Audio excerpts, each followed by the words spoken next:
မင်္ဂလာပါ Chapter 3 Transparent Heat ကသင်ခန်းစာအမှတ်1 Lesson 2ကိုဒီနေ့သွားမှာဖြစ်ပါတယ်ဒီ Lesson 2မှာဒီ Chapter 3တဲ့ကသင်ရိုးမှာပါတဲ့ Examples and Exercise နမူနာပုဒ်စာများနဲ့လေ့ကျင့်ခန်းပုဒ်စာများကိုတွက်ချက်သွားမှာဖြစ်ပါတယ်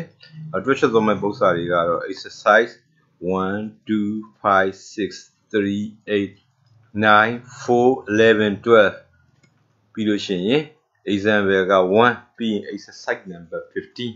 17နောက်ဆုံးအနေနဲ့ example 2တို့ကိုဖြည့်ဆို့သွားမှာဖြစ်ပါတယ်အခုအရင်ဆုံးဒီထဲကနေပြီးတော့မှ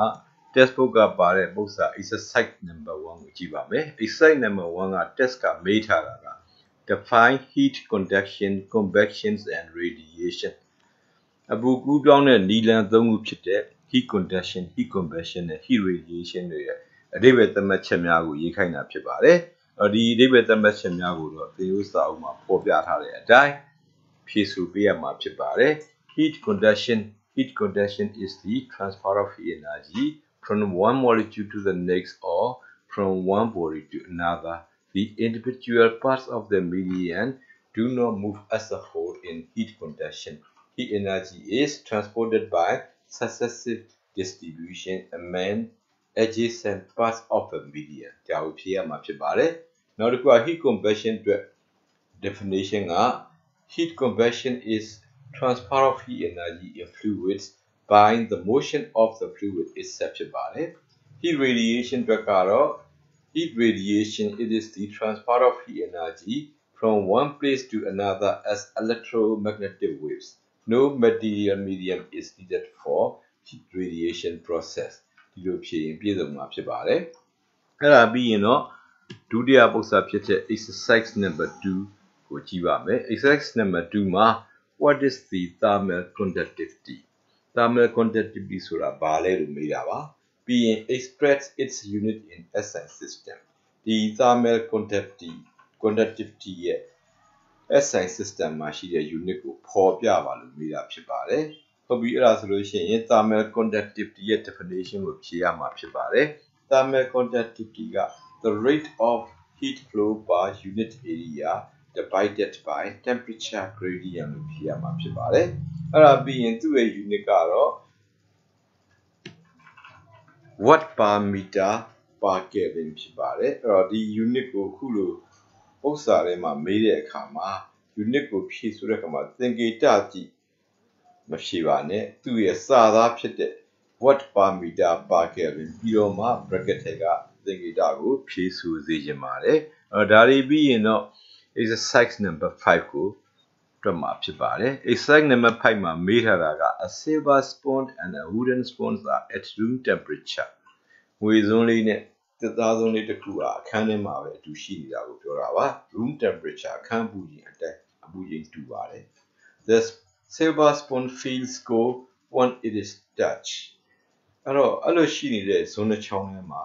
ဒီငွေစွန်းလေးကိုသွားပြီးတော့ထိလိုက်တဲ့အခါမှာသူက feels cold အေးဆက်ဆက်ဖြစ်ပါတယ်သစ်သားစွန်းကတော့ငွေစွန်းလို့အေးဆက်ဆက်မဖြစ်ပါဘူးအဲ့ဒါပြီးရင် the reason is because ဒီလိုဖြစ်ရတဲ့အကြောင်းရင်းဒီ A silver is denser silver ကပိုပြီးတော့သိပ်သည်းခြင်းများလို့လေးလို့ပြောတာပါ B silver is a good conductor silver ဟာအပူမှုပစ္စည်းအကောင်းစားတစ်ခုဖြစ်တယ်လို့ပြောတာဖြစ်ပါတယ် Number C silver can be polished and made to shine silver ငွေစွန်းလေးဟာ can be polished သူကိုပြောင်းလဲလာအောင်အယောင်တင် polish လုပ်ပြီးတော့ make to shine တောက်ပလာတောင်ပြောင်းလဲလာအောင်လုပ်နိုင်လို့ပါလို့ပြောတာပါ D ကတော့ silver sponge is heavier D က silver sponge ငွေစွန်းကပိုလေးလို့ပါလို့ပြောတာပါ E ကတော့ wood is not bright သစ်သားစွန်းကတော့တောက်ပခြင်းမရှိလို့ပြောထားပါတယ်အဲ့လိုပြောပြီးတော့မှ choose the correct answer from A B C D and E ဒီပေးထားတဲ့အဖြေ A B C D E တွေကနေအမှန်တဲ့အဖြေလေးတစ်ခုကိုရွေးပေးပါလို့မေးတာဖြစ်ပါတယ်အဲ့တော့ဒီမေးခွန်းလေးကိုစဉ်းစားတဲ့အခါမှာဘာကိုစဉ်းစားမှာလဲဆိုရင်ဒီ chapter မှာသင်ထားတဲ့အကြောင်းအရာများကိုပဲစဉ်းစားမှာဖြစ်ပါတယ်အဲ့တော့ဒီမှာအဓိကပေးထားချက်ကတော့ silver နဲ့ wooden သစ်သားတို့ဖြစ်ပါတယ် silver spoon နဲ့ wooden spoon အဲ့တော့ silver ဆိုတာငွေကိုပြောတာပါငွေသည် metal ဖြစ်ပါတယ် metal များသည်ရှေ့မှာသင်ခဲ့ပါတယ်သူတို့က conductor များဖြစ်ကြပါတယ် conductivity ကောင်းတယ်လို့ပြောပါတယ်ဒါကြောင့် silver ကနေဘာကျောင်းသားကစဉ်းစားရမလဲဆိုလို့ရှိရင် silver ဆိုတာ conductor ဖြစ်ပါတယ်နောက်တစ်ခုပေးတာက wooden spoon မှာတစ်သားပါတစ်သားကတော့ရှေ့မှာသင်ပြီးသားပါသူကတော့ K တန် kappa တန်ကိုသိငယ်ပါတယ်သူက insulator ပါလို့သင်ပြီးသားဖြစ်ပါတယ်အဲ့ဒါဆိုရင်ဒီထဲမှာ ABC DE ထဲမှာ conductor ဆိုတဲ့အဖြေကိုလိုက်ရှာရင် B silver is a good conductor ဆိုတဲ့အဖြေကအဖြေမှန်ဖြစ်ပါလိမ့်မယ်ဒါကြောင့်မို့လို့ဒီ exercise number 5အတွက်အဖြေမှန်သူက B ဖြစ်ပါတယ်သူဒီ silver is a good conductor ဒီအဖြေက correct answer ဖြစ်ပါတယ်ဆက်လက်ပြီးတော့ exercise number 6ကိုသွားပါမယ် exercise number 6မှာသူကဒီ exercise တွေကရှေ့မှာ if a person wearing ordinary clothes and travel out into space အကယ်၍တဲ့လူတစ်ယောက်ကရိုးရိုးသာမန်အဝတ်အစားများကို ordinary clothes များကိုဝတ်ပြီးတော့ travel out into the space အကာသဟင်းလင်းမြင်တဲ့ကိုထွက်သွားခဲ့မယ်ဆိုရင် the liquid in the body will boil သူခန္ဓာကိုယ်အတွင်းထဲမှာရှိနေတဲ့အရည်များသည် will boil ဆူပွက်သွားပါလိမ့်မယ် why ဘာဖြစ်လို့ဆူတာလဲလို့မေးတာပါပြီးရင် explain how a space suit can prevent this effect အဲ့တော့ဒီဖြစ်ရပ်ကိုအကာသဝတ်စုံ space suit တစ်ခုကနေဘယ်လိုများအကာအကွယ်ပေးထားပါလဲဆိုတာကိုရှင်းပြခိုင်းတာဖြစ်ပါတယ်အဲ့တော့ဒါလေးကရှေ့ lesson 1မှာလည်းပဲပြောခဲ့ပြီးသားဖြစ်ပါတယ်အဲ့တော့ဘယ်အပိုင်းမှာလဲဆိုရင် air insulator အပိုင်းမှာအဲ့တော့ air insulator က one of the most important insulator ဆိုတာသင်ခဲ့ပြီးပါပြီအခုဒီမှာဒီမေးခွန်းကိုကြည့်မယ်ဆိုရင်မေးခွန်းကနှစ်ပိုင်းပါအဲ့တော့သူဟာ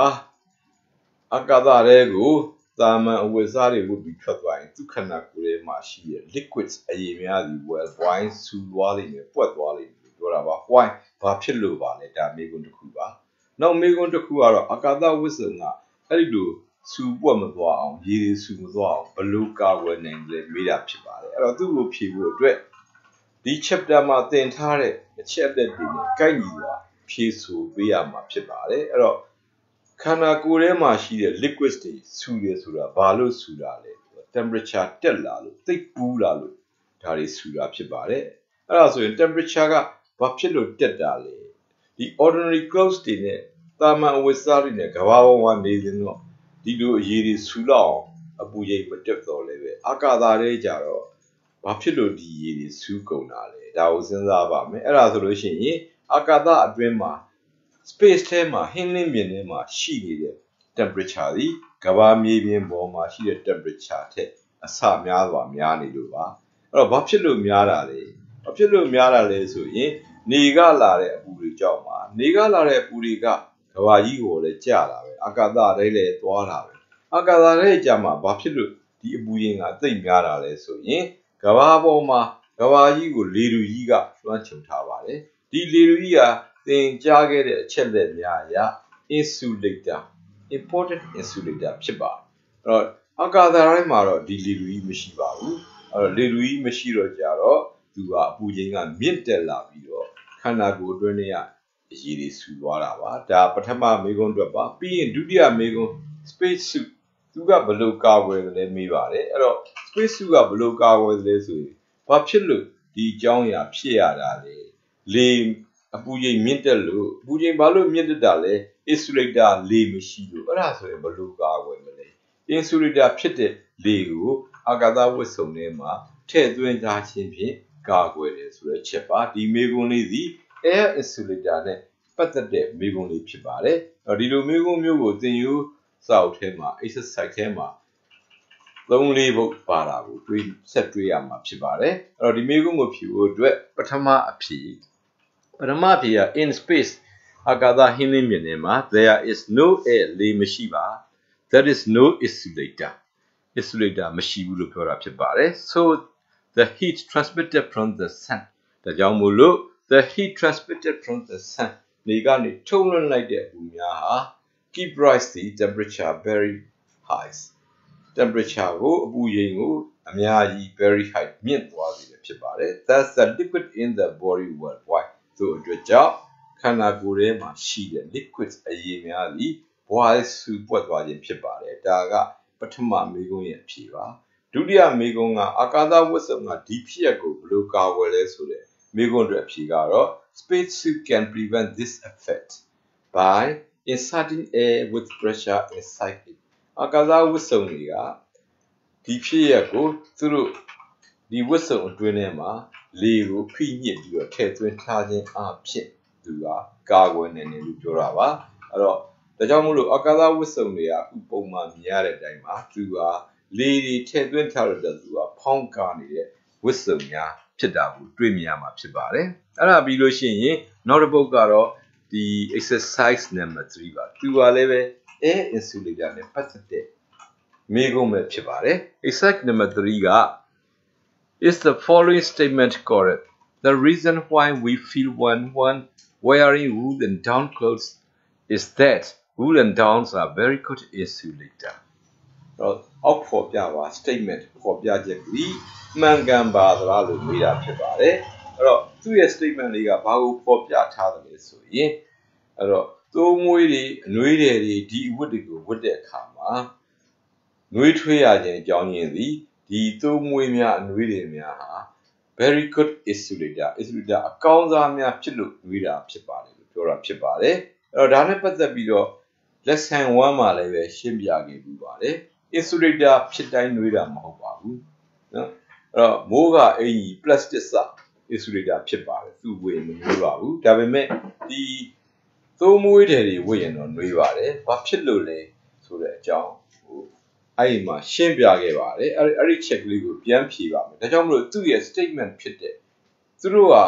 ဒီသိုးမွေးတွေအနှွေးတွေက very good insulator ဖြစ်လို့နှွေးတယ်ဆိုတဲ့ statement ကြီးမမှန်ပါဘူးဒါကြောင့်မို့လို့ no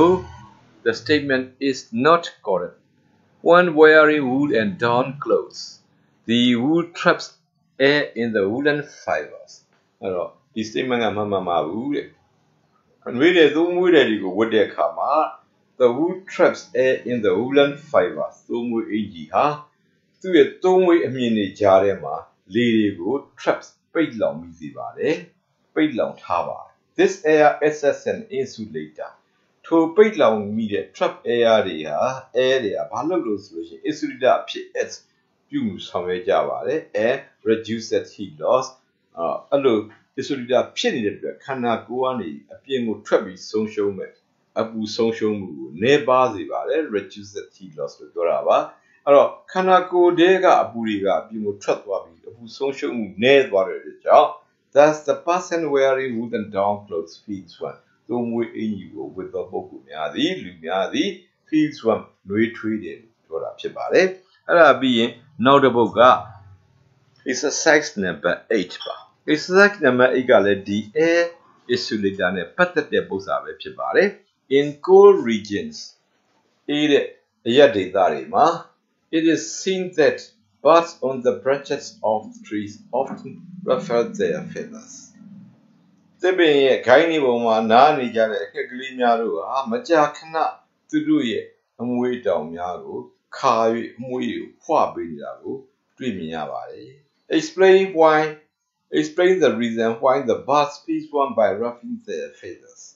အဲ့တော့သူတို့ရဲ့ငှက်မွန်းကတောင်များကိုအဲ့လိုခါပေးရင်ဖွပေးရင်အဖြစ်သူတို့ဘာဖြစ်လို့နှွေးထွေးရတယ်ဆိုတဲ့အကြောင်း reason ကိုရှင်းပြပြီးပါလို့ပြောတာဖြစ်ပါတယ်ဒီမှာလည်းပဲ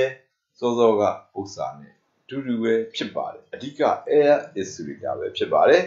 ငှက်တွေမှာတော့ဝစ်စရာသုံးမွေးအင်ကြီးပဲရှိပါမလဲသူတို့ရှိတာကတော့ငှက်မွေးကတောင် feathers တွေပဲဖြစ်ပါတယ်အဲ့တော့သူတို့ဟာဒီငှက်မွေးကတောင်တွေကိုသူတို့က ruffleခါလိုက်တယ်ဖွာလိုက်တယ်ဆိုရင်ဒီငှက်မွေးတွေရဲ့ကြားထဲမှာနေရာလက်ကလေးတွေဖြစ်လာပါအဲ့နေရာလက်ကလေးတွေကိုလေတွေကဝင်ပြီးတော့ပိတ်မိနေပါလေတွေပိတ်လောင်ထားလိုက်တာပါအဲ့ဒီလေတွေကရှေ့မှာပြောခဲ့လို့ပါပဲ insulator များဖြစ်ပါတယ်ဒါကြောင့်မို့လို့ဒီလေ insulator တွေကြောင့်မို့လို့ဒီငှက်ကလေးတို့ရဲ့ခန္ဓာကိုယ်တွေကအပူများအပြင်ကို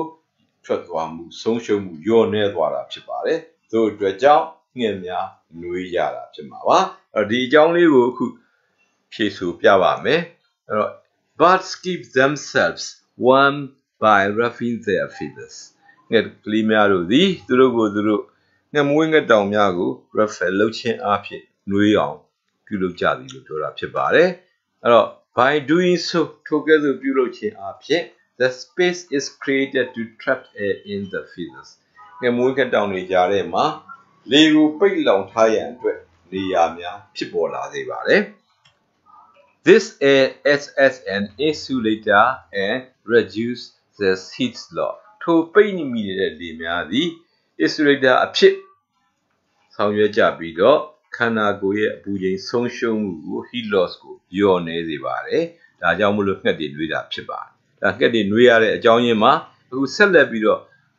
ဒီ air insulator နဲ့ပတ်သက်တာကိုပဲ exercise number 9ရှိပါတယ် exercise number 9က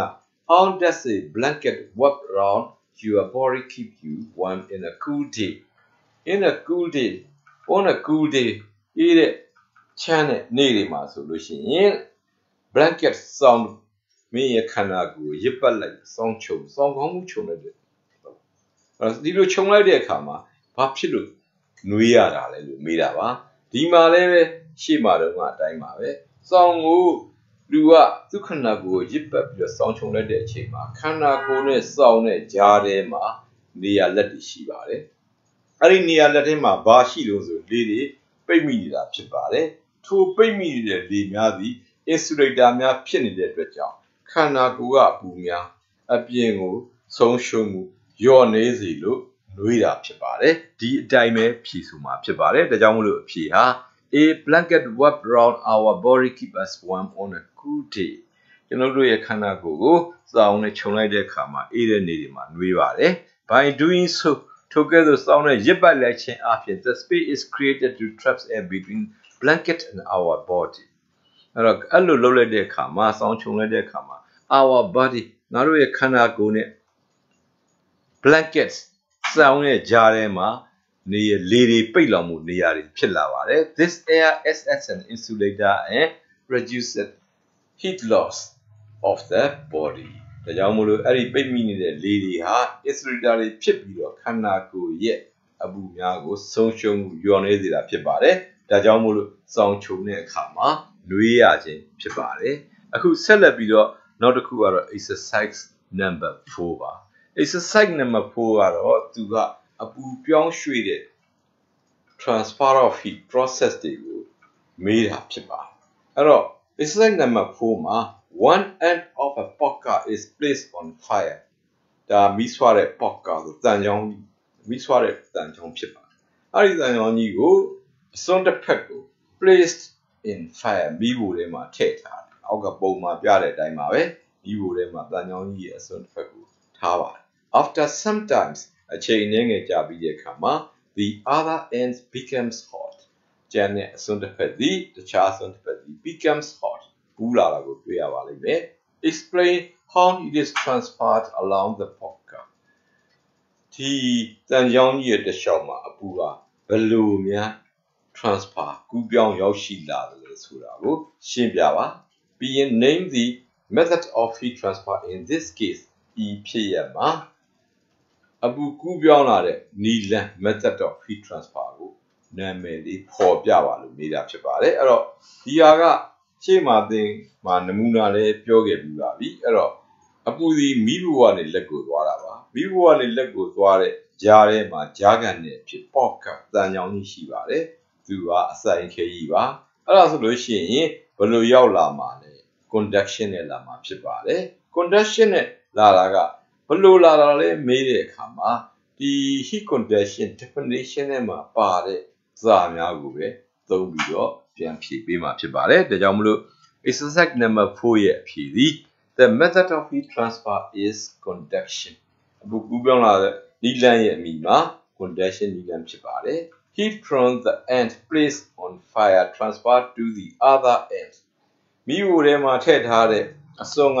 အပူများသည် transferred ကူးပြောင်းရောက်ရှိလာပါမယ် to the other end အခြားအစွန်းတစ်ခုကိုရောက်လာပါမယ်လက်ကင်ထားတဲ့အစွန်းမှာဘယ်လိုရောက်လာမှာလဲ by successive transferring of heat among adjacent parts သို့ဒီမဟုတ် from one molecule to the next အဲ့တော့ဒီဟာလေးဟာ heat conduction definition တွေကစာပဲဖြစ်ပါတယ်ဘယ်လိုရောက်လာတာလဲဆို successive transferring Z သူက transfer လုပ်တာပါဘယ်လိုလုပ်တာလဲ amend adjacent parts ကဲ့ရဲ့ရှိတဲ့အစိတ်ပိုင်းများကြားထဲမှာ Z သူကလက်ဆင့်ကမ်းပြီးရောက်လာတာဖြစ်ပါတယ်ဒါကြောင့်မလို့ from one molecule to the next molecule တစ်ခုမှာနောက် molecule တစ်ခုကိုကူးပြောင်းပြီးတော့ Z ကူးပြောင်းပြီးအပူရောက်ရှိလာတယ်လို့ဖြေဆိုပေးထားတာဖြစ်ပါတယ်အဲ့တော့သူပြီးရင်တော့နောက်တစ်ခုက exercise number 11မှာဒီမှာလည်းပဲသူကအဓိကမေးတာဒီ heat transfer method ကိုမေးတာပဲဖြစ်ပါတယ်အဲ့တော့ဒီမှာသူကဘာပြောထားလဲဆိုရင် explain ရှင်းပြပေးပါ with the diagram ပုံနဲ့တကွရှင်းရပုံမှာဆွဲရမှာဖြစ်ပါတယ်ဘာကိုရှင်းရမှာလဲ Find a person sitting in the middle of the upper room လူတယောက်ဘာလုပ်နေတာတော့ထိုင်းနေတာပါဘယ်နေရာမှာထိုင်းတာတော့ upper room ဆိုတော့အပေါ်ဓာတ်ရဲ့အခန်းရဲ့အလဲကောင်မှာလူတယောက်ကထိုင်းနေတယ် feels from အဲ့ထိုင်းနေတဲ့လူကနွေးတယ် One a furnace is placed at the ground floor in winter အဲ့တော့မိဖို့ကတော့ဘယ်မှာရှိတာတော့သူရှိတဲ့အထက်မှာမဟုတ်ပါဘူး ground floor အောက်ထပ်မြေညီတက်မှာမိဖို့ထားတာမိဖို့ကအောက်ထပ်မှာလူကအပေါ်ဓာတ်ဒါပေမဲ့မိဖို့ဒီလူရှိတဲ့အထက်မှာမရှိတော့လဲလူကနွေးတယ်လို့ပြောတာပါအဲ့ဆောင်းတွင်မှာမိဖို့ကအောက်ထပ်ရှိတော့လဲအပေါ်ဓာတ်ကလူကနွေးတယ်အကြောင်းကိုပြောတာဖြစ်ပါတယ်ဘာဖြစ်လို့အဲ့လိုနွေးရတာလဲဆိုတာကို explain with the diagram ပုံနဲ့တော့ရှင်းပြပါလို့မေးထားတာဖြစ်ပါတယ်ဒါကြောင့်ဒီမေးခွန်းကိုဖြေဆိုဖို့အတွက်ကျောင်းသားများစီပုံဆွဲရမှာဖြစ်ပါတယ်အခုပုံဆွဲပါမယ်အဲ့ဒီဆွဲတဲ့အိမ်ကနှစ်ထပ်အိမ်ဖြစ်ဖို့လိုပါတယ်အဲ့တော့လွယ်ကူဆွဲနိုင်အောင်ဒီဟာလေးကိုအရင်ဆုံး Thomas တူကန်လေးဆွဲပါမယ်အပေါ်ကတရီကန်လေးတင်လိုက်ပါမယ်ခလဲကောင်ကပိုင်းလိုက်တာနဲ့ဒါသည်နှစ်ထပ်အိမ်ဖြစ်ပါတယ်အောက်ကကောင်ပြီး ground floor ဖြစ်ပြီးအပေါ်ကကောင်ပြီး upper room အပေါ်တက်အခန်းဖြစ်ပါလိမ့်မယ်အဲ့ဒီအချိန်မှာလူကဘယ်မှာထိုင်းနေတာလဲဆိုရင်အပေါ်တက်အခန်းအလဲကောင်မှာထိုင်းနေတယ်လို့ပြောပါတယ်ဒါကြောင့်အပေါ်တက်မှာလူထိုင်းနေတဲ့ပုံလေးကိုလွယ်ကူပုံစံတစ်ခုနဲ့ဆွဲပါမယ်ဒါဟာလူဖြစ်ပါတယ်အဲ့တော့ပြီးလို့ရှိရင်မိဖို့ကတော့ဘယ်မှာရှိတာလဲအောက်ထပ်မှာရှိတယ်လို့ပြောတာပါဒါကြောင့်အောက်ထပ်မှာမိဖို့လေးဆွဲပါမယ်အခုလိုရေးဆွဲတဲ့အခါမှာဒါတွေကိုသိကြဖို့အတွက်စာထိုးပေးဖို့လိုပါတယ်ဒါမှ examiner စစ်တဲ့လူကကိုဆွဲထားတဲ့ပုံတွေကဘာကိုဆွဲထားတယ်ဆိုတော့ခိုင်ငိမ်မှာဖြစ်မှာပါဒါကြောင့်မို့လို့အခုဒီမှာအပေါ်ဓာတ်ကို man စာထိုးပါမယ်အောက်ထပ်မှာရှိတာလေးကို furnace မိဖို့လို့စာထိုးထားပါမယ်အဲ့ဒါဆိုလို့ရှိရင်အပေါ်ဓာတ်ကလူဘလို့နှွေးတာလဲစစဉ်းစားပါမယ်အဲ့တော့ပူအောင်လုပ်ပေးနေတဲ့ပစ္စည်းကတော့မိဖို့ပဲဖြစ်ပါတယ်အဲ့တော့အောက်ထပ်မှာမိဖို့ရှိတယ်ဆိုရင်အဲ့ဒီမိဖို့နားမှာရှိတဲ့လေတို့သည်ပူလာမှာဖြစ်ပါတယ်အဲ့တော့ပူတဲ့လေတွေဘယ်ကိုသွားသလဲရှေ့မှာသင်ခဲ့ပါတယ်ပူတဲ့လေတွေပေါ့၍အပေါ်ကိုတက်ပါလိမ့်အဲ့ဒီချိန်မှာအောက်ထပ်မှာရှိတဲ့ဒီလေတွေက hot air သည်အပေါ်ဓာတ်သို့ရောက်ရှိသွားမှာဖြစ်ပါတယ်အဲ့ဒီချိန်မှာအပေါ်ဓာတ်မှာမိဖို့မရှိပါဘူးမိဖို့မရှိတော့အေးတာပေါ့အဲ့တော့အေးတဲ့လေတွေရှိအဲ့ဒီအေးတဲ့လေတွေကဘယ်သွားမလဲအေးတဲ့လေတွေကလေးပါတယ်သူကအောက်ထပ်ကိုဆင်းလာမှာဖြစ်ပါအဲ့လိုဆင်းလာတဲ့လေအေးတွေကမိဖို့နဲ့တွေ့တဲ့အခါမှာပြန်ပူပြီးတော့အပေါ်ကိုတစ်ခါပြန်တက်သွားမှာဖြစ်ပါတယ်အပေါ်မှာအေးနေတဲ့လေတွေကအောက်ကိုပြန်ဆင်းလာပါလိမ့်ဒီနည်းနဲ့အပေါ်ဓာတ်မှာရှိတဲ့ထိုင်းနေတဲ့လူစီကို hot air ပူနွေးတဲ့လေများအဆက်မပြတ်ရောက်ရှိအောင်ပို့ဆောင်ပေးနိုင်တဲ့အတွက်ကြောင့်ဒီအပေါ်ဓာတ်မှာထိုင်းနေတဲ့လူကနွေးထွေးတာဖြစ်ပါတယ်အဲ့တော့ဒီလိုအပူတွေကိုကူးပြောင်းသွားတဲ့နည်းကဘယ်နည်းလဲဆိုတာကိုစဉ်းစားကြည့်ပါမယ်အဲ့တော့ဘယ်နည်းလဲဆိုရင်ဒီကောင်ကလေတွေနဲ့အတူအပူပါကူးပြောင်းသွားတာပါကြားခံတွေပါပြောင်းသွားပါတယ်အဲ့ဒါဒီရှေ့မှာသင်ခဲ့တဲ့ convection ပဲဖြစ်ပါတယ်အဲ့တော့အဲ့ဒီမှာပြောခဲ့တာက convection က transfer of heat energy from one place to another in the by the ခုနပြောသလိုပေါ့ motions of the fluid itself အငွေ့တွေအရည်တွေသူတို့ကိုယ်တိုင်ရွှေ့ရှားခြင်းဖြင့်ကူးပြောင်းရောက်ရှိတဲ့နည်းကို convection လို့ခေါ်ထားတာပါအဲ့ဒါဆိုရင်ဒါ convection နဲ့ရောက်တယ်ဆိုတာလေးကိုရှင်းပြရမှာဖြစ်ပါတယ်အခုပုံဆွဲပါဆိုတော့ပုံတော့ဆွဲပြီးပါပြီသူ့ကိုရှင်းပြပါမယ်သူ့ကိုရှင်းပြတဲ့အခါမှာပုံမှာမြင်ရတဲ့အတိုင်းရေးပါမယ်ပုံမှာမြင်ရတာတွေကနံပါတ်1 hot air တွေပါဘယ်ကလာတာတော့ပုံမှာကြည့်ပါ furnace ကလာတာပါဘယ်ကိုသွားတာတော့အပေါ်ဓာတ်မှာရှိတဲ့လူစီကိုသွားတာပါနောက်တစ်ခုက cool air တွေပါဘယ်က cool air တွေလို့ဆိုရင် upper room က cool air တွေပါဘယ်ကိုဆင်းလာတာတော့ အောက်ထပ်မှာ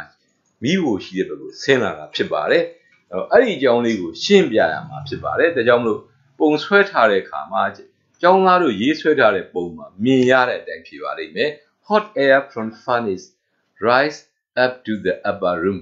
and cold air from upper room goes down မိဘမှာပူသောလေဘူးများဟာအပေါ်ဓာတ်သို့တက်သွားကြပါမယ် and ထို့နောက် cool air from the upper room အပေါ်ဓာတ်အခန်းထဲကလေအေးများကတော့အောက်ကိုဆင်းလာမှာဖြစ်ပါတယ် so the person at the upper room feels warm တို့အတွက်ကြောင့်အပေါ်ဓာတ်မှာရှိနေတဲ့ထိုင်းနေတဲ့ပုဂ္ဂိုလ်ဟာလူတစ်ယောက်ဟာ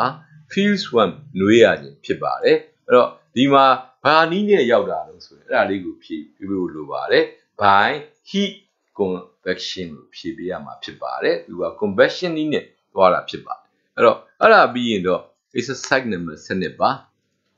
exercise number 7က explain with the diagram when an air conditioner should be best position height near the ceiling of the room ဒီကလည်းပဲသူကပုံဆွဲပြီးတော့ဖြည့်ရမှာဖြစ်ပါတယ်ဘာကိုပုံဆွဲဖြည့်ရမှာလို့ဆိုရင်လေအေးပေးတဲ့ air conditioner သူတို့ကိုတက်ဆင်တဲ့အခါမှာမျက်နှာကျက်အနာအခန်းရဲ့မျက်နှာကျက် near the ceiling of a room အခန်းရဲ့မျက်နှာကျက်အနီးမှာမြင့်မားတဲ့နေရာမှာတက်ဆင်တာ position လောက်တာမြင့်တဲ့နေရာမှာ position တက်ဆင်တာကအကောင်းဆုံးပဲဆိုတာကိုဒါပုံနဲ့တကွရေးဆွဲပြီးတော့ရှင်းပြပါလို့မေးတာဖြစ်ပါတယ်အဲ့တော့ဒီမှာလည်းပဲပုံဆွဲဖို့လိုပါတယ်ဒါကြောင့်အခုပုံဆွဲဖို့စဆွဲပါမယ်အဲ့တော့ပုံဆွဲမယ်ဆိုတော့အခုဒီမှာပုံဆွဲဖို့အတွက်အရင်စစဉ်းစားပါမယ်အဲ့တော့ तू ကအိမ်ကနှစ်ထပ်လို့မပြောပါဘူးဒါကြောင့်မလို့ तू စတူကန်လေးဆွဲပါမယ်ပြီးရင်တတိကန်လေးဆွဲမယ်တစ်ထပ်သေးခွဲစရာမလိုပါဘူးအဲ့ဒီချိန်မှာ air con ကိုတက်မှာဖြစ်ပါတယ် air con ကဘယ်နားမှာတက်ရမှာလဲ ceiling of မျက်နှာကျက်လို့ပြောတာပါအခန်းမျက်နှာကျက်နားမှာတက်မှာပါဒါကြောင့်အခန်းမျက်နှာကျက်ကဘယ်နေရာလဲအခန်းမျက်နှာကျက်ဒီတရိကန်လေးရဲ့အခြေဒီမျက်နှာကျက်ပဲဖြစ်ပါတယ်အဲ့ဒီအနားမှာအဲ့ဒီနဲ့နီးတဲ့အောက်က flow နဲ့ဆိုင် ceiling နဲ့နီးတဲ့နေရာမှာ air con ကိုတက်ဆင်မှာဖြစ်ပါတယ်ဒါလေးက air con လို့စာထိုးထားပါအဲ့တော့ဒီကနေစဉ်းစားရမှာကဒီလိုတက်တာဘာဖြစ်လို့ကောင်းလဲဆိုတာမေးတာဖြစ်ပါတယ်အဲ့တော့ air conditioner ဆိုတာဘာလုပ်တဲ့စက်လဲလေအေးပေးစက်လို့ပြောပါတယ်သူထက်ကနေအေးမြတဲ့ cool air တွေသူကထုတ်ပေးမှာဖြစ်ပါတယ်သူကနေပြီးတော့ air con မှာ cool air များထုတ်ပေးမှာဖြစ်ပါတယ်ဒါလေအေးတွေပါအဲ့တော့လေတွေအေးရင်ဘာဖြစ်တုံလေတွေအေးရင်သူကလေးပါတယ်အောက်ကိုဆင်းနေ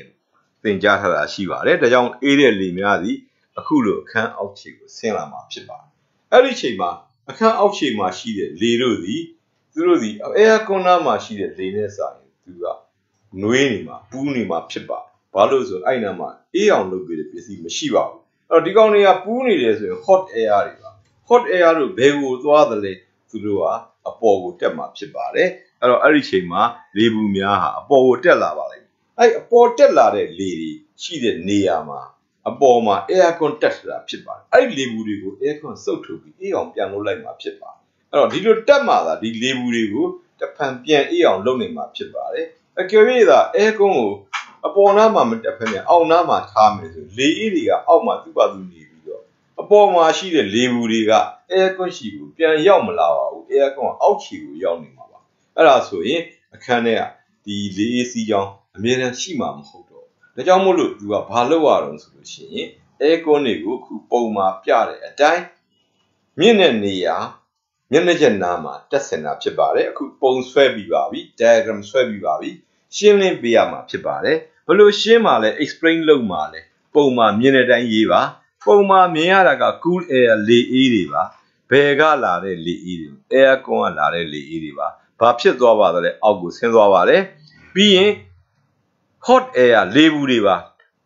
ဘာဖြစ်သွားတော့အပေါ်ကိုတက်သွားပါတယ်ဘယ်ကိုရောက်အောင်တက်သွားလဲမျက်နှာကျက်ဒီပြောရင် air con နာထိရောက်အောင်ပြန်တက်သွားတာဖြစ်ပါတယ်ဒီချက်ကလေးကိုအခုလိုဖြေမှာဖြစ်ပါတယ် cool air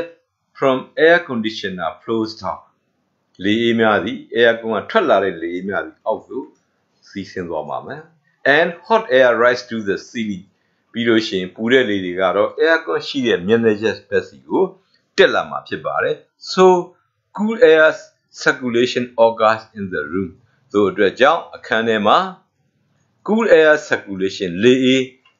စီးကြောင်းလှည့်ပတ်ပြီးတော့ cinema ဖြစ်ပါတယ် and the room becomes cool အဲ့ဒီအချိန်မှာတခန်းလုံးအေးလာမှာဖြစ်ပါတယ်ဘယ်နည်းနဲ့ပါလဲထပ်ဖြစ်ပြီးဖြည့်ပေးပါ by heat convection လို့ဖြည့်ပေးပါအဲ့ဒါဆိုလို့ရှိရင်တော့ဒီ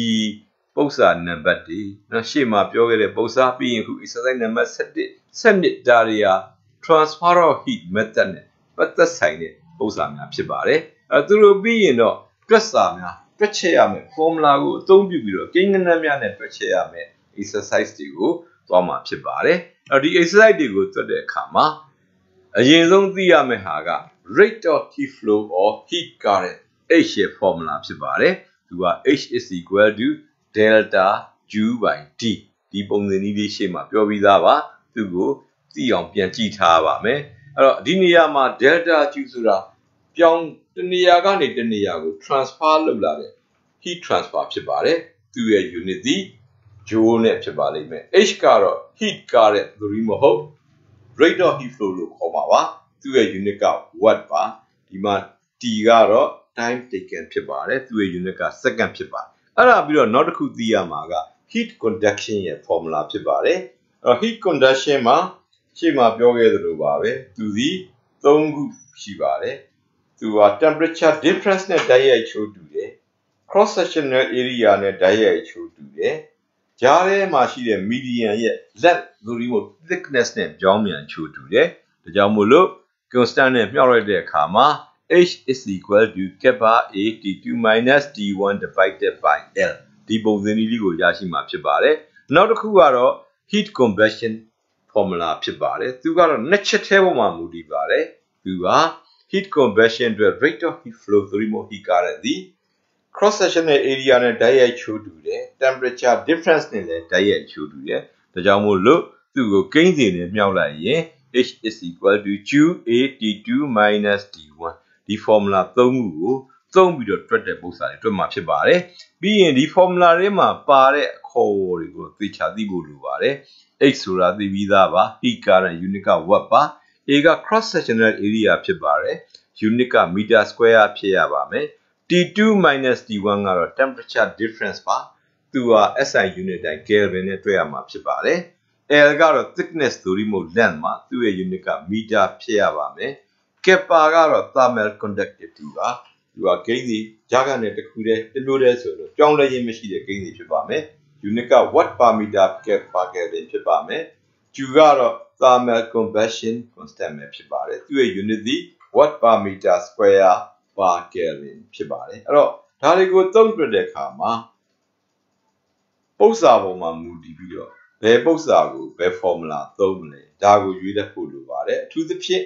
heat conduction formula နဲ့ heat conversion formula ပါအဲ့တော့ဒီ formula နှစ်ခုကိုမမရွေးပု္ပ္ပစာထဲမှာသုံးနိုင်မှုဆိုရင်ဒီ formula နှစ်ခုကိုသိသိချာချာကြည့်ပါဘာတွေမတူပါဘူးလေအဲ့တော့ heat conduction မှာတော့ kappa ပေးပါလေ kappa ရဲ့ unit သည် watt per meter per Kelvin ဖြစ်ပါတယ်ပေးထားချက်မှာဒီ watt per meter per Kelvin kappa ကိုမြင်နေဆိုလို့ရှိရင်တော့ဒါသေချာပေါ့ heat conduction formula H is equal to kappa A T2 minus T1 divided by L ကိုသုံးရမှာပါအဲ့တော့ convection ကြတော့သူ constant ကပြောင်းသွားပါတယ် Q ဖြစ်သွားပါပြီသူရဲ့ unit သည် watt per meter square per Kelvin ဖြစ်ပါတယ်ပြီးရင်ဒီမှာထူရတာက L မပါတာပါအကယ်၍ပု္ပ္ပစာမှာ thermal conduction thermal conductivity ကိုတွေ့တယ်အလျား L ကိုတွေ့တယ်ဆိုရင်တော့သူက heat conduction သိကြပါတယ်အကယ်၍ပု္ပ္ပစာမှာ L ကိုလည်းမတွေ့ဘူး thermal convection constant Q ကိုပဲတွေ့တယ်ဆိုရင်တော့ထိုပု္ပ္ပစာသည် heat conversion formula ဖြစ်တဲ့ H is equal to QA into T2 minus T1 ကိုသုံးတွေ့ရမယ်ပု္ပ္ပစာဖြစ်ပါတယ်အဲ့တော့ဒါတွေကိုသိပြီးရင်တော့သင်ဥစာအုပ်ကဖော်ပြထားတဲ့ပု္ပ္ပစာလေးတွေကိုတွက်ပြမှာဖြစ်ပါတယ်အဲ့တော့ဘာတွေတွက်နိုင်တယ်လဲဆိုရင်ဒီမှာ example 1 exercise number 50 exercise number 70ဒါတွေဟာ conduction ပု္ပ္ပစာတွေဖြစ်ပါတယ်နောက်တစ်ခု example 2သူကတော့ convection ပု္ပ္ပစာပါသင်ဥစာအုပ်မှာ convection အတွက်ပု္ပ္ပစာ example 2တပုတ်ထဲတာပါတာကိုတွေ့ရပါတယ်အခုစတွက်ပါမယ်အရင်ဆုံး example 1မှာ example 1က a person walking at a regular speed generates heat at the rate of 0.07 watt လူတယောက်ကပုံမှန်အမြန်နှုန်းနဲ့လမ်းလျှောက်တဲ့အခါမှာသူခန္ဓာကိုယ်ကနေအပူကို 0.07 watt နှုန်းနဲ့ထုတ်လွှတ်နေတယ်လို့ပြောတာပါအဲ့ဒါပြီး if the surface area of the body is 1.5 meter square ထိုလူရဲ့ခန္ဓာကိုယ်ရဲ့မျက်နှာပြင် area က 1.5 meter square ဖြစ်ပြီးတော့ and heat is to be generated 0.03 meter below the skin အပူထွက်လာတဲ့နေရာကခန္ဓာကိုယ်ရဲ့အရေပြားအောက်က 0.03 meter ကထွက်လာပါလိမ့်မယ်အဲ့လိုထွက်လာမယ်ဆိုရင် what should be the temperature difference between the skin and the interior of the body if the heat is to be conducted to the surface of the skin အဲ့ဒါဆိုလို့ရှိရင်ဒီခန္ဓာကိုယ်ရဲ့အတွင်းထဲကနေပြီးတော့ဒီအရေပြားပေါ်ကိုအပူကစီးကူးလာတဲ့အဲ့လိုစီးကူးလာဖို့အတွက်ဒီခန္ဓာကိုယ်အတွင်းထဲကရှိတဲ့ interior of the body နဲ့ဒီအပြင်မှာ skin အရေပြားရဲ့အပေါ်မှာရှိတဲ့ temperature တို့ရဲ့ခြားနားချက်ကဘာလဲလို့မေးတာပါအဲ့တော့ဥစ္စာတွေကတော့သူတို့ဟာရေးထားတဲ့ချက်လက်တွေကပြောင်းသွားနိုင်ပါတယ်သို့တော့မပြောင်းနိုင်တာကပေးထားချက်မှာရှိတဲ့ unit များပဲဖြစ်ပါတယ်အဲ့တော့ပေးထားချက်များကိုအရင်ရှာကြည့်ရအောင်ပါဒီမှာ 0.07 watt ပြီးရင် 1.5 meter square 0.03 meter ပြီးရင် 5 into 10 to the power minus 5 watt per meter per Kelvin ဒါတွေကပေးထားချက်တွေတွေ့ပါပြီတွေ့တယ်ဆိုရင်စဉ်းစားရအောင်ပါ 0.07 watt ဆိုတာရှေ့မှာပါတဲ့ formula တွေက rate of heat flow ရဲ့ unit ပါအဲ့တော့ဒီမှာကတော့ rate of heat off လို့ပြောထားပါတယ်ဒါက rate of heat flow heat current ပဲဖြစ်ပါတယ်ဒါကြောင့်မလို့သူ့ကို H အနေနဲ့ရေးပါမယ် H is equal to 0.07 watt ပါအဲ့ဒါပြီးရင် 1.5 meter square ဆိုတာ area A ရဲ့ unit ဖြစ်ပါတယ်ဒါကြောင့်သူ့ကို A is equal to 1.5 meter square နဲ့ရေးပါနောက်တစ်ခုတွေ့တာက 0.03 meter ဒါကအလျား L ရဲ့ unit ဖြစ်ပါတယ်ဒါကြောင့်သူ့ကို L နဲ့ရေးမှာဖြစ်ပါတယ်အဲ့ဒါပြီးနောက်ဆုံးတွေ့တာလေးကတော့ kappa ပဲဖြစ်ပါတယ် kappa တန်ဖို့သူပေးထားတဲ့အတိုင်းပြန်လည်ရေးပြရမှာဖြစ်ပါတယ်အခုတွေ့ရပါတော့တွေ့တယ်မယ်ဆိုတော့ဘယ် formula သုံးမလဲဒီပေးထားချက်ကိုသိချာကြည့်ပါ kappa ပါနေပါတယ် L ပါနေပါတယ်ဒါကြောင့်မို့လို့ဒီဖြစ်ရသည် heat conduction ဖြစ်ရပဲဖြစ်ပါလိမ့်မယ်ဒါကြောင့်မလို့ heat conduction အတွက်တွက်မယ်ဆိုရင် for heat conduction သူ့ရဲ့ formula သည် H is equal to kappa A T2 minus T1 divided by L ပဲဖြစ်ပါတယ်အဲ့ဒါဆိုလို့ရှိရင်ဘာကိုမေးသလဲဆိုရင်ပေးပြီးသားကတော့ဥစ္စာတစ်ပုဒ်ကပြန်မေးလို့မှမရတာပေးမထားပဲနဲ့ကြံတာပဲမေးမှဖြစ်ပါတယ်အဲ့တော့တိုက်ကြည့်မယ်ဆိုရင် H ကပေးထားတယ် A လည်းရှိတယ် kappa လည်းရှိတယ် L လည်းရှိပေးမထားတာက T2 minus T1 ပါ T2 minus T1 ဆိုတာရှေ့မှာကျောင်းသားများသိခဲ့ပြီးသားဖြစ်တဲ့ temperature difference ပဲဖြစ်ပါတယ်အခုမေးတာကိုပြန်စစ်ရင် what should be the temperature difference လို့မေးတာဖြစ်တဲ့အတွက်ကြောင့် T2 minus T1 ကိုတွက်ရမှာဖြစ်ပါတယ်ဆိုတဲ့အတွက်ကြောင့် T2 minus T1 ကိုတွက်ရန်အတွက် formula ကိုရွှေ့ပါမယ် therefore T2 minus T1 is equal to HL divided by kappa A ဖြစ်ပါတယ်အဲ့ဒီအချိန်မှာပေးထားချက်တန်ဖိုးများအားလုံးကိုအစားသွင်းပါမယ်အစားသွင်းပြီးဒါလေးကိုသေးသေးချာချာတွက်ရင်တော့အဖြေမှန်မှန်ကန်ကန်ရမှာဖြစ်ပါတယ်သူ့ရဲ့အဖြေသည်28ဖြစ်ပါတယ် temperature difference ရဲ့ unit သည် Kelvin ဖြစ်လို့သူသည်28 Kelvin ဆိုတဲ့အဖြေကိုရရှိလာမှာဖြစ်ပါတယ်ဒါသင်ရိုးမှာပါတဲ့နမူနာပု္ပ္ပာ example 1ကိုတွက်ပြခြင်းပဲဖြစ်ပါတယ်အဲ့ဒါပြီးရင်နောက်ထပ်တွေ့ရမယ့်ပု္ပ္ပာက conduction နဲ့သက်ဆိုင်တဲ့ပု္ပ္ပာကလေ့ကျင့်ခန်းထဲကပု္ပ္ပာနံပါတ်15ပဲဖြစ်ပါတယ် exercise number 15က the area and the thickness of a glass plate of a window are 0.25 meter square and 4 millimeter respectively the temperature of the inside surface of glass plate is 25 degrees Celsius and its outside surface temperature is 28 degrees Celsius find the amount of heat that passes through the glass plate in 1 hour. The thermal conductivity of glass is 0.6276 watt per meter per Kelvin. ဟုတ်ပြီအဲ့တော့ပေးထားချက်ကပု္ပ္ပစာကပေးထားချက်များကိုလိုက်ရှာကြည့်ရအောင်အရင်ဆုံးတွေ့တာက 0.25 meter square ထို့နောက်4 millimeter ပြီးရင်25 degree Celsius ပြီးရင်26 degree Celsius ပြီးရင်1 hour ပြီးလို့ရှိရင်တော့ 0.6276 watt per meter per Kelvin ဒါတွေကပေးထားချက်ပါအဲ့တော့အရင်ဆုံးတွေ့တဲ့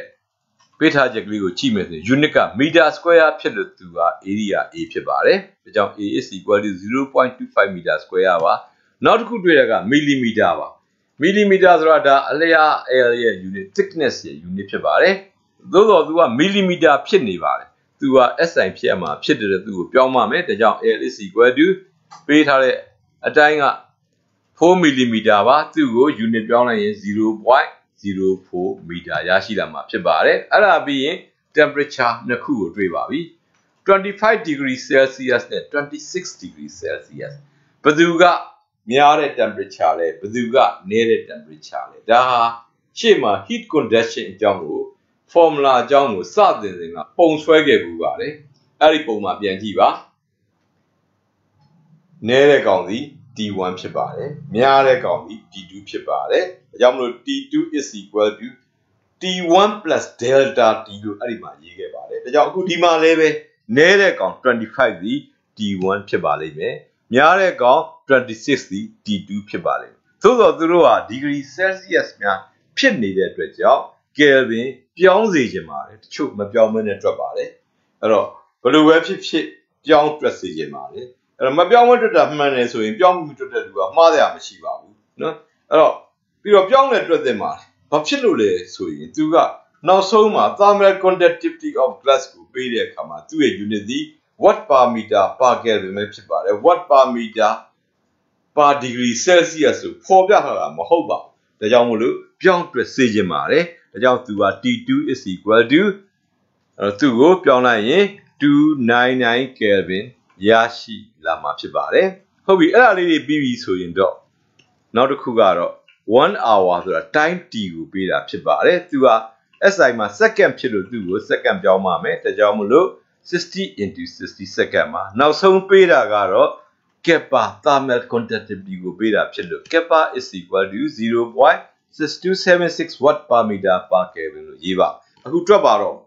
တွက်မယ်ဆိုတော့ပေးထားချက်များကိုကြည့်ပါ kappa ကိုတွေ့ပါပဲ L ကိုတွေ့ပါဒါကြောင့် process ဒီ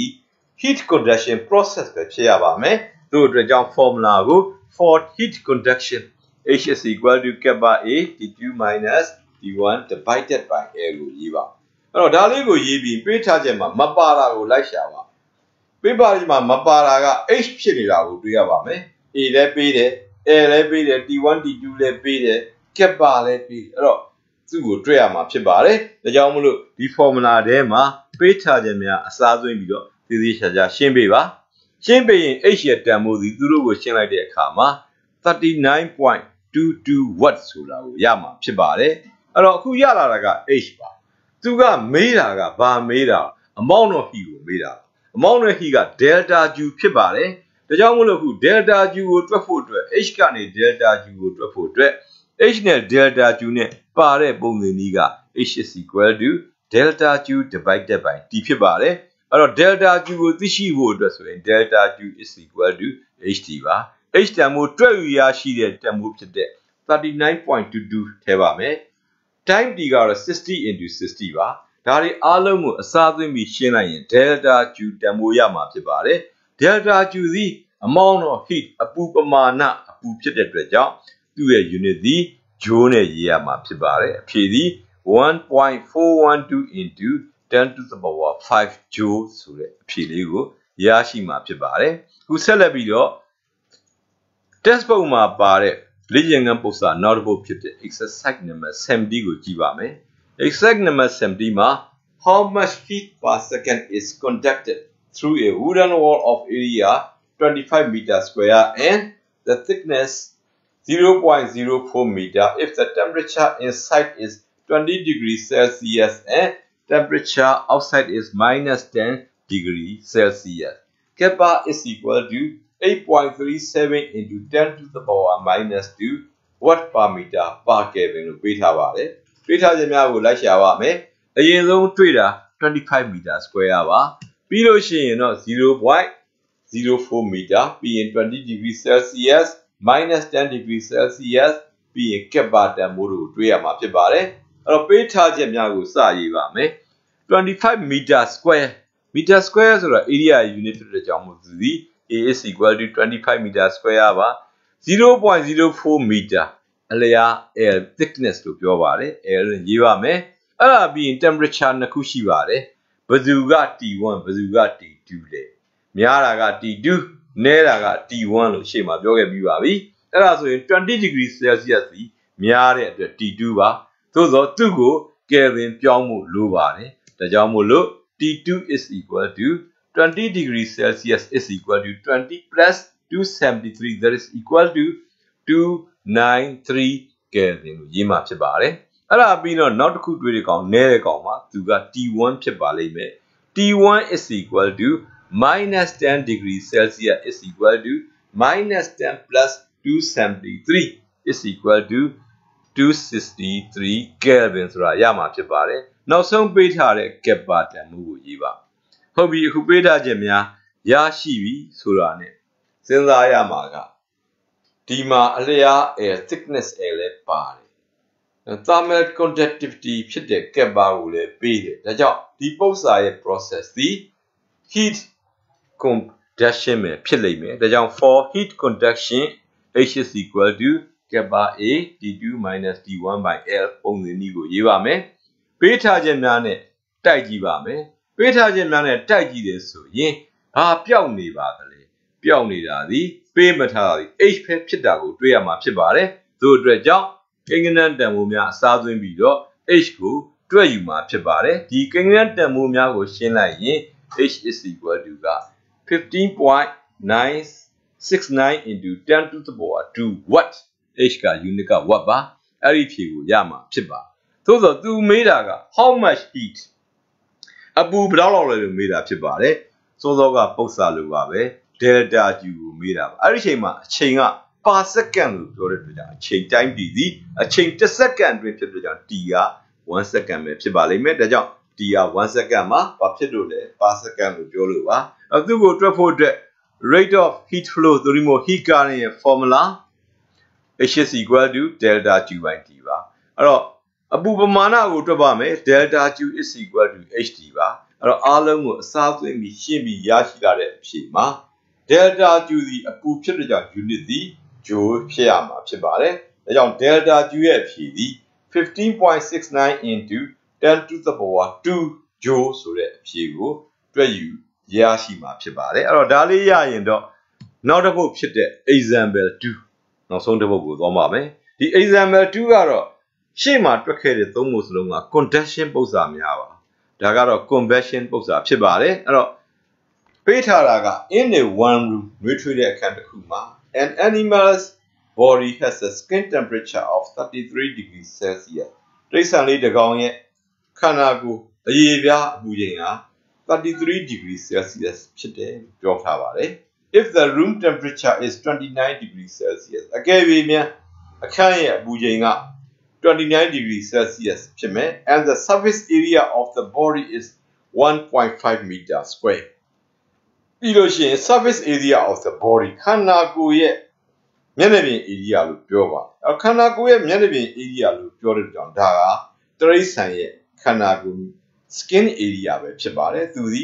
1.5 meter square လို့ပေးပါတယ် what is the rate of heat loss due to convection ကြောင့်ဒီတိရစ္ဆာန်လေးကနေဆုံးရှုံးသွားမယ်အပူဆုံးရှုံးတဲ့နှုန်း rate of heat ကိုတွက်ခိုင်းတာဖြစ်ပါတယ်ပြီးရင် assume Q is equal to 1.7 into 10 to the power minus 3 watt per meter square per Kelvin ပေးပါတယ်အခုပေးထားချက်များကိုလိုက်ရှာရအောင်ပါအရင်ဆုံးတွေ့တာ33 degree Celsius ပါပြီးရင်29 degree Celsius ပြီးရင် 1.5 meter square နဲ့ဂျူတန်ဖိုးလိုပဲဖြစ်ပါတယ်ဒါကြောင့်အရင်တွေ့တဲ့ကောင်က33ကများတဲ့အတွက်ကြောင့်သူက T2 ပဲဖြစ်ပါမယ် T2 is equal to 33 degree Celsius ပါ unit Kelvin ကိုပြောင်းမှာဖြစ်တဲ့273နဲ့ပေါင်းပေးရမှာဖြစ်ပါတယ်သို့အတွက်ကြောင့် T2 is equal to 33 degree Celsius is equal to 33 plus 273 that is equal to 306 Kelvin ရရှိလာမှာဖြစ်ပါတယ်ထိုနည်းတူပဲနောက်တစ်ခု T1 ကိုလည်း unit ပြောင်းပေးပါမယ်အဲ့ဒီချိန်မှာ T1 သည်302 Kelvin ဆိုတာကိုရရှိလာမှာဖြစ်ပါတယ်နောက်တစ်ခုတွေ့တာက 1.5 meter square meter square လို့ပြောတဲ့ကြောင့်သူသည် area ရဲ့ unit ဖြစ်လို့ A is equal to 1.5 meter square ရေးပါမယ်နောက်ဆုံးတွေ့တာကတော့ thermal convection constant ဖြစ်တဲ့ Q တန်ဖိုးပါသို့လို့ကြောင့် Q is equal to 1.7 into 10 to the power minus 3 watt per meter square per Kelvin ကိုရေးပါအခုပေးထားချက်ကိုရရင်ဒီပု္ပ္ပစာဟာဘယ် process လဲကြည့်ပါမယ်ဒီမှာကြည့်လို့ရှိရင် Q thermal convection constant ကိုပေးတာဖြစ်ပါတယ်เนาะသူမှာ L လဲတွေ့ရှိရခြင်းမရှိပါဘူးဒါကြောင့်ဒီပု္ပ္ပစာအတွက် process ဒီဘာပဲဖြစ်ရမလဲဆိုရင် heat convection process ပဲဖြစ်ရပါမယ်ဒါကြောင့်မို့လို့ heat convection အတွက် for heat convection သူ့ရဲ့ပုံစံနည်းစီ H is equal to Q82 minus T1 ပဲဖြစ်ပါတယ်ပေးထားခြင်းများကိုကြည့်ပါမယ် Q ရှိပါတယ် A ရှိပါတယ် T2 T1 အားလုံးရှိပါတယ်တွေ့ရမယ်ကောင်ပျောက်နေတဲ့ကောင်ဒီ H ပါ H ဆိုတာ rate of heat flow ပါအခုဒီမှာမေးတာကလည်းပဲ what is the rate of heat မေးထားပါတယ်ဒါကြောင့် H ကိုတွေ့ရင်ရရှိပြီဖြစ်ပါတယ်သို့အတွက်ကြောင့်ပေးထားခြင်းများအားလုံးကိုအစာသွင်းပါပြီးရင်သူတို့ကိုသေသေးချာချာရှင်းပါရရှိလာတဲ့အဖြေက H ဖြစ်တဲ့ unit watt တက်ရမှာဖြစ်ပါတယ်အဲ့တော့ရလာမယ့်အဖြေသည် 0.01 watt ဆိုတဲ့အဖြေလေးကိုရရှိလာမှာပါအခုဒါဆိုရင်ဒီ chapter 3မှာပါတဲ့ပထမပိုင်းပု္ပ္ပစာဘာတွေပု္ပ္ပစာတွေဆို definition လေးမေးတာနှစ်ခုတော့ရှိ exercise number 1 နဲ့ 2နဲ့အဲ့ဒါပြီးရင်ဒီ air conductor အကြောင်းပု္ပ္ပစာ3ပုဒ်အဲ့ဒါပြီးရင်အပူပြောင်းရွှေ့တဲ့နီလန်းတွေကိုမေးတဲ့ပု္ပ္ပစာက3ပုဒ်ပြီးလို့ရှိရင်တွက်စာအခုတွက်တဲ့ပု္ပ္ပစာတွေရှိပါတယ်အဲ့တော့ဒါတွေကိုသေသေးချာချာဒီအပိုင်းတိုင်းတွက်ထားစေချင်ပါတယ်ဒီကနေ့တော့ဒီလောက်ပါပဲကျောင်းသားများကျောင်းသူများအားလုံးမင်္ဂလာပါခင်ဗျာ